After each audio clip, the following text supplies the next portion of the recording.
This is group task session 2. Good morning everyone. Nice to see you again.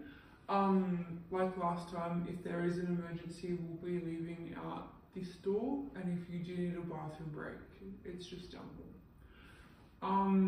Today we will be discussing a sensitive topic, which is abuse. So if you feel like you need to leave the room to take a break, just feel free to do so whenever you feel like you might need to. And before we start, I just wanted to recap the last lesson, because that will be relevant this lesson. Because when you are dealing with factors of abuse, it's important to only ask open-ended questions. You can't ask any closed-ended questions. So who can give me the definition of an open-ended question, if you remember? Open was, it's not just one word, it's not yes or no, and you don't give the response. They've got to tell you the story. That's right. So they never feel the need to use the word yes or the word no. And what would the definition of a closed-ended question be? That's right. Having to use, or giving them, I guess, predetermined answers, like we said before. So, what is abuse? Abuse comes in many different forms, but there are 5 main types of abuse. There's physical, emotional, neglect, domestic violence, and sexual. We're going to go through each of those and the signs that you might see in a child who is being abused in any of those 5 ways. Is everyone feeling okay so far? Yes. Okay. So the first type of abuse would be physical abuse. A physical abuse can be presented in the form of bruises. You might see bruises. In saying bruises, though, it's not like they put a bruise on their knee.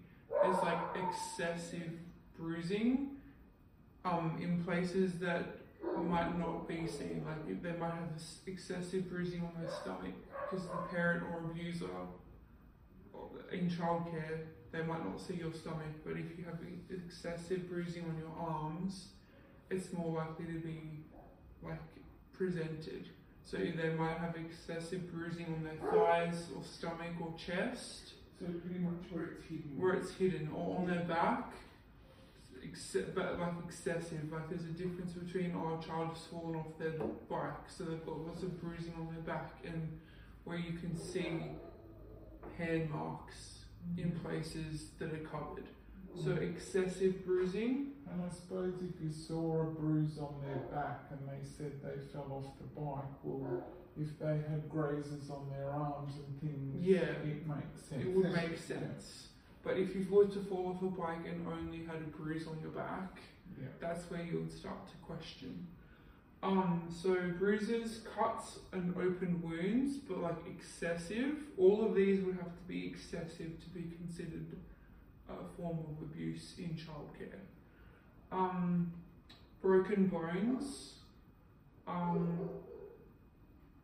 concussions, burn marks, or FGM. Does anyone know what FGM is? FGM stands for female genital mutilation. It's culturally practiced in countries overseas. It's so a female can't experience pleasure, so they take that away in thinking that means they won't have sex underage or before marriage, because in their beliefs a woman is only really responsible for carrying a child. They don't deserve to have that side. So by taking that away, they then think that they might not want to be involved in those activities. So that's what FGM is, and that would come under physical.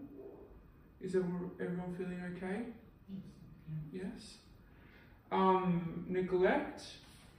So an unwashed child, unwashed clothes. Child is constantly always really, really hungry. Child looks to be malnourished, might lash out, and doesn't receive medical care. So we'll go through those in more detail. Obviously, a child being dirty and unwashed isn't the same thing. So if a child consistently comes into care in clothes from the day before and like really, really dirty and smell bad, that would be considered neglect. Whereas if a child were to come in the same clothes as the previous day, that the parents might have bought like the same set for childcare and they've just come in like the same clothes but they're different, or the parents might have washed the clothes and then dried them and worn them the next day. That's not neglect, obviously, because the clothes are being washed.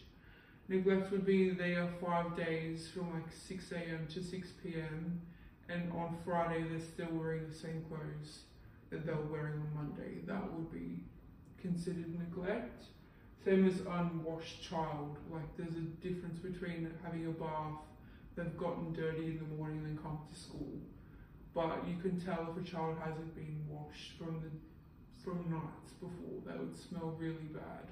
Yeah, so I suppose if they came in with a bit of Vegemite or something, yeah, on their face, or like some yeah, toothpaste on their yeah, shirt, like that's not neglect, obviously. And yeah, sometimes the clothes would be stained because Yeah. it's childcare rather Exactly. than you can tell the difference between the fresh. Yeah. How you could tell with a baby too if they've been in the same nappy or Yeah, nappies. yeah. So if you send a child home in a nappy and the next day they're returning in that same nappy, Yes. that would be a form of neglect. Yes. A child is hungry. Again, there's a difference between being hungry and starving.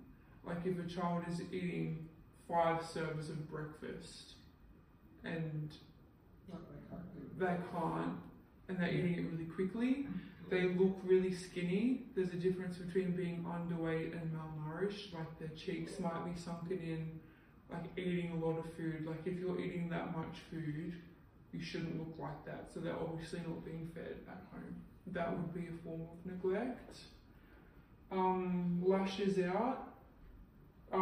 Lashing out is kind of under all of them. Like they might lash out in social situations because of what they see at home.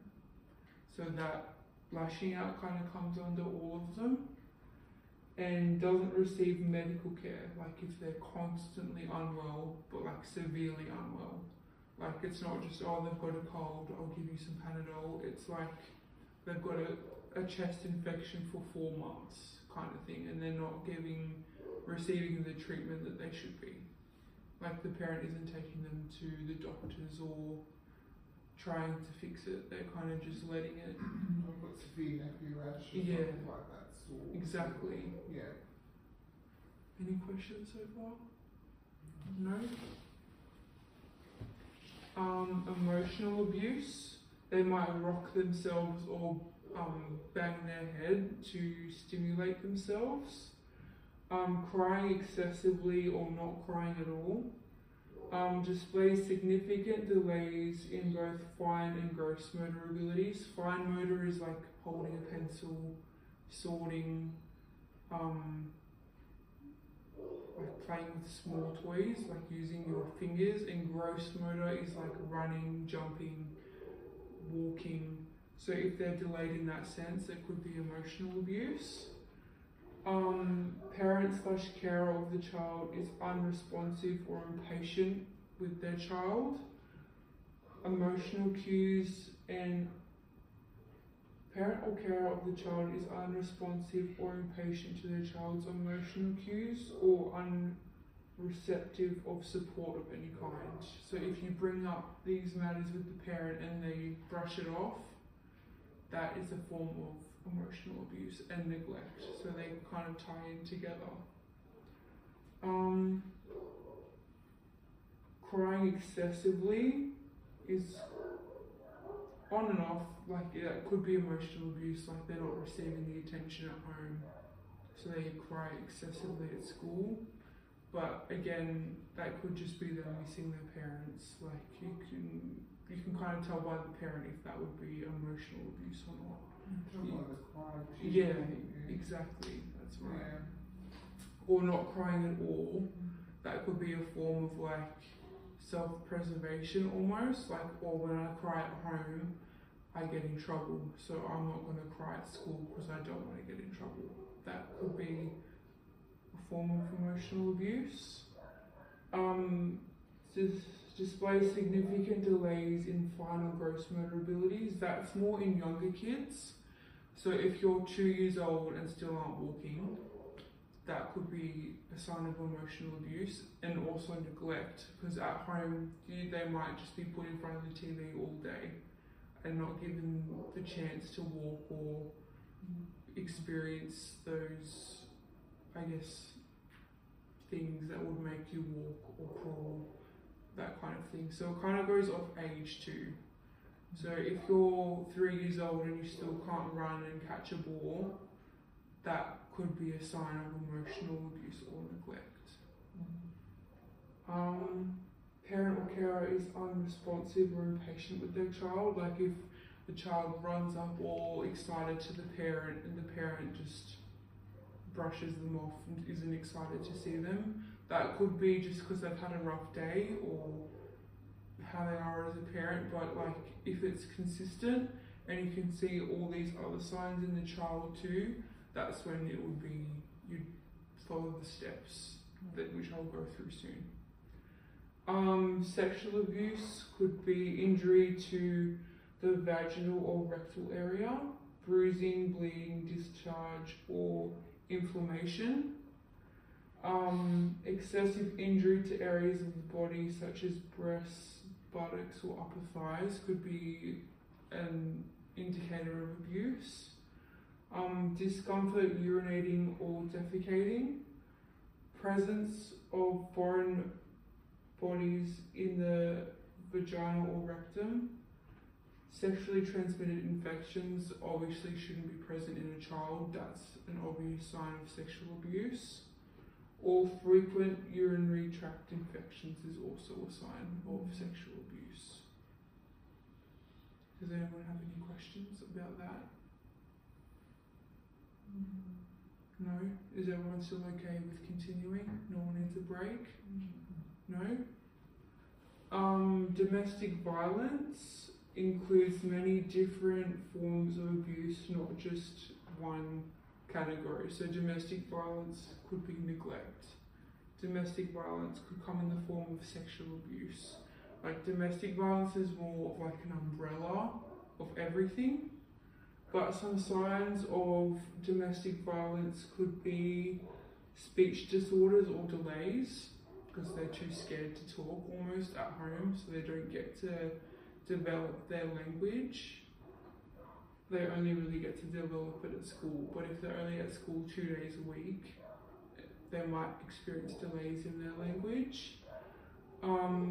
Delays in physical development, failure to thrive or feel comfortable at school, acting out such as cruelty to animals or other children, demonstrated fear of parents, carers or guardians, and of going home. So if a child is scared to go home, that could be an indicator of domestic abuse happening at home.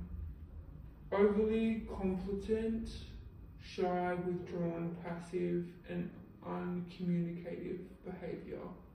So if a child is giving you lots of compliments, like maybe that's what they do at home to not get in trouble, and they're doing that behaviour at school because they think they might also get in trouble. And difficulty adjusting to change. Say, at school you have lunch at 11 o'clock, but this day you have to have it a little bit later. That might set them off because they are really familiar with a routine, and if a routine changes at home, that could mean something's wrong or something's happened, so they bring that behaviour to school, and in their minds it's like the same kind of thing. Does anyone have any questions? Or anything they'd like to add? No? So we'll move on to the worksheet. This worksheet is just signs of abuse and neglect, which I'll go through with you too. So it's like, which of the following is an indicator of physical abuse, and then you'd select which one you think it would be.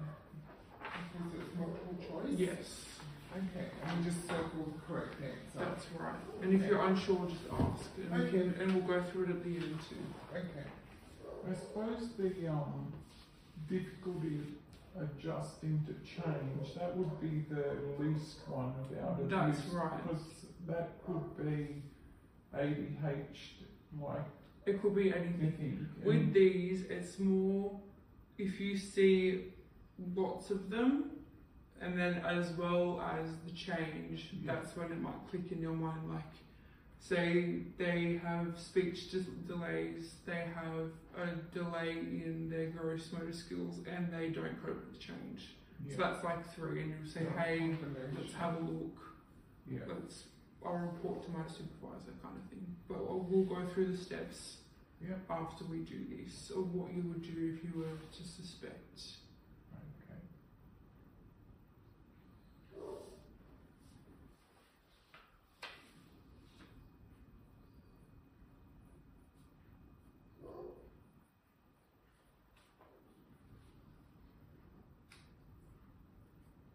Do you want me to turn Is this? there more than one answer for There shouldn't be. Okay. What's the first question? which of the following is an indicator of physical abuse? So it would be just the most correct Yes, answer.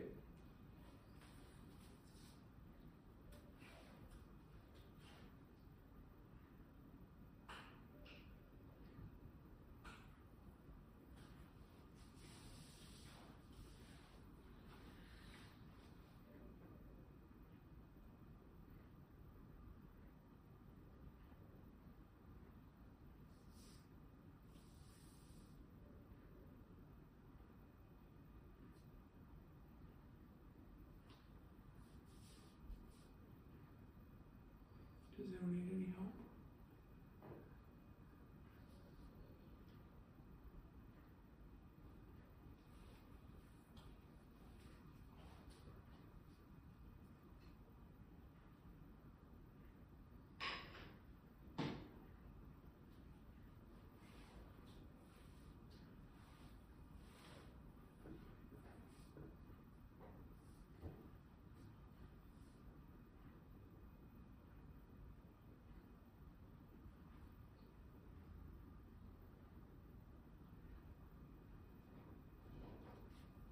What do you mean by illegal activities?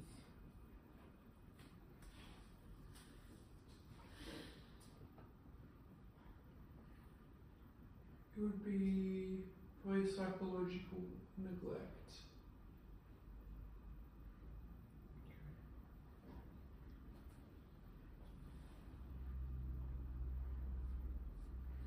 Not sexual abuse. It would be psychological because it could be any illegal activities. Like, it could be in the form of drugs, stealing. You could convince the child like to do something psychologically. Right. So that's why it would be the psychological one. Has everybody finished?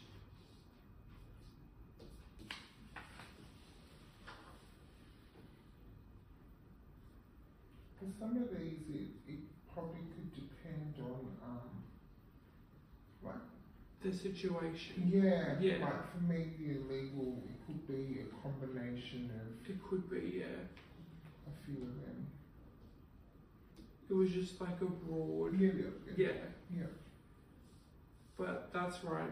Lots of these abuse, like types of abuse, tie in together. Like encouraging a child to take part in illegal activity could be sexual activity because that's illegal. It could be stealing. That's physical, like physically stealing, and Yeah. also psychological.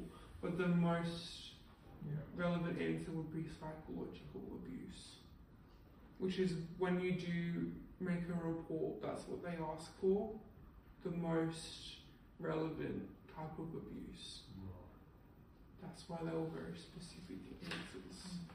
So did we all get the same answers? Was question 1 letter the 4th one? Yeah. Yeah. And the second question was the 4th one as well? Correct. And then the last one was also the 4th one? Yeah. Right. Well, I'll take those back if your name and date is at the top.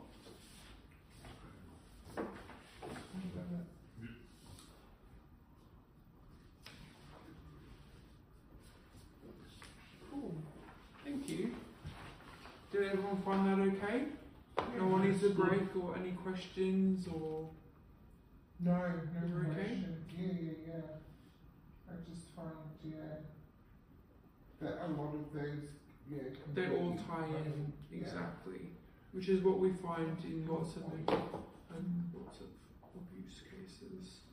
So now that we've done that, I'm going to go through what you would do if you were to think a child was being abused in your centre. So lots of centres have their own kind of, I guess, reporting system or like scaffolding, but the most generic one would be if you were to think a child in your care is being abused, you'd go straight to your room leader, and then from there with your room leader you would document the abuse on a piece of paper or in a book. You wouldn't do it digitally because it could be found or sent or end up in the wrong hands, whereas if you were to do it on a piece of paper or in a book, it would be easy to keep and add to if anything else were to happen. So you would sit down with your room leader or room co, whatever you call them, and kind of explain to them what's happened, what you've seen, and document all of it. If the child is old enough to talk or communicate, you could communicate with them that further, which is where you use the open-ended questions. So if you were to say to a child, "Did daddy hit you?" you can't say that because that's closed-ended and it kind of tells the child what you want them to say. So they might even agree just to make you happy. Whereas if you were to ask what happened, how did it happen, when did it happen, like who did it or what did it, you're allowing them to tell you what happened. You're not like trying to convince them what happened, if you know what I mean. So that's where our open-ended questions would come into play. So you would tell your room coordinator, you would sit down together, go through what you saw, what the child said, and document it word for word. And then with your documentation, you would then go to your supervisor and tell them, see what they might think, and then you would then make a mandatory report. So there's 4 steps. Your room co, document what you've seen, go to your director, and then with your room co director, what you've found, you would then make a report, which we're going to do with some pretend scenarios I have made. And I suppose if you did use close-ended questions and they were being abused at home, they want to tell you what they think that you want to hear too, That's because right. they'd be frightened that they get abused. They'll get in trouble. That's right. And reassuring them that they're not in trouble and that you're going to help them is really important too. Because at home, they see adults as being abusive. You get in trouble from adults. You can't really communicate or talk to adults, whereas you want to be the adult that helps them. And you probably have to reinforce to them that it's not their fault. That's right. You That will it's need to do that. okay. Mhm. Yeah. You're not in trouble, it's not your fault, you're okay, I'm going to help you. And if a child says to you, you have to promise me not to tell anyone, you have to then tell them that you have to tell, like you're going to help them, you need to tell someone. You can't then tell them, oh, okay, yes, I promise, I won't tell anyone. So that they tell you, because then then they won't trust you. That's right. So you need to tell them, like, I'm going to tell someone that can help you and reassure them that they're not in trouble. Yeah. Yeah, You're only going to tell the right people. You're not Yeah. going to tell everybody. yeah. Yeah. I'm going to tell the right people that can help you. And you also never tell the parent. So on pickup, you don't disclose anything that the child has said to you at all, because that could get the child in trouble at home, and they could even withdraw their place at your centre and you'll never see them again. And then who knows what could happen from that point. So you would never tell the parent.